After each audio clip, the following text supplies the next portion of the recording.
کہ سود کا کاروبار کرنے والے شخص سے قرض حسنہ لینا کیسا ہے، اور اس سے کوئی گفٹ، تحفہ یا ہدیہ قبول کرنا کیسا ہے۔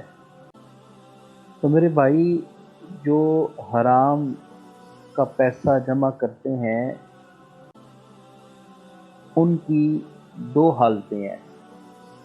ایک حالت تو یہ ہے کہ ان کا کاروبار سارے کا سارا حرام کا ہے، 100% اس میں سود کا، رشوت کا، چوری کا، ڈاکے کا پیسہ شامل ہے۔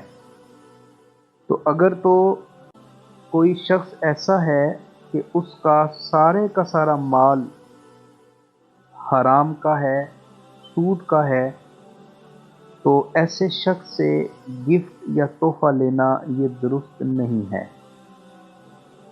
اور قرض حسنہ کی جہاں تک بات ہے تو قرض حسنہ لے سکتے ہیں، مگر اس میں بھی احتیاط یہی کرنی چاہیے کہ کسی دوسرے شخص سے قرض حسنہ لے لیا جائے۔ اور دوسری صورت یہ ہے کہ کوئی ایسا شخص ہے کہ جو حلال بھی کماتا ہے اور حرام بھی کما لیتا ہے، تو اس کے آمدنی میں دونوں طرح کا مال شامل ہے۔ تو اب ایسے شخص کے مال کے بارے میں شریعت یہ کہتی ہے کہ یہ دیکھا جائے گا کہ اس کی غالب آمدنی، یعنی آمدنی کا اکثر حصہ، زیادہ حصہ حلال کا ہے یا حرام کا ہے۔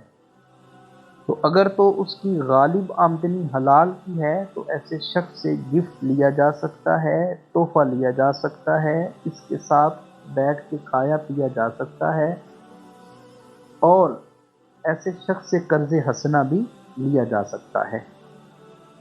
یہ ہے فتویٰ، مگر تقویٰ یہ کہتا ہے کہ آپ کو جس آدمی کی آمدنی کے بارے میں شک ہو جائے تو اس کے ساتھ لین دین کے معاملات نہیں کرنے چاہیے۔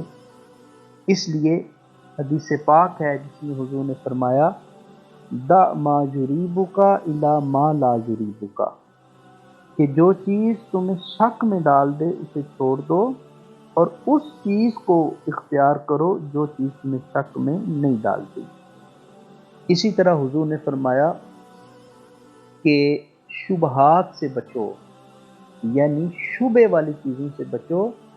اگر تم ان چیزوں سے بچو گے تو تم اپنے دین کی اور اپنی عزت کی حفاظت کر لو گے۔ تو میں نے آپ کو فتویٰ بھی بتا دیا اور تقویٰ بھی بتا دیا۔ اللہ ہمیں تقوی والا بنائے۔ واللہ عالم بالصواب۔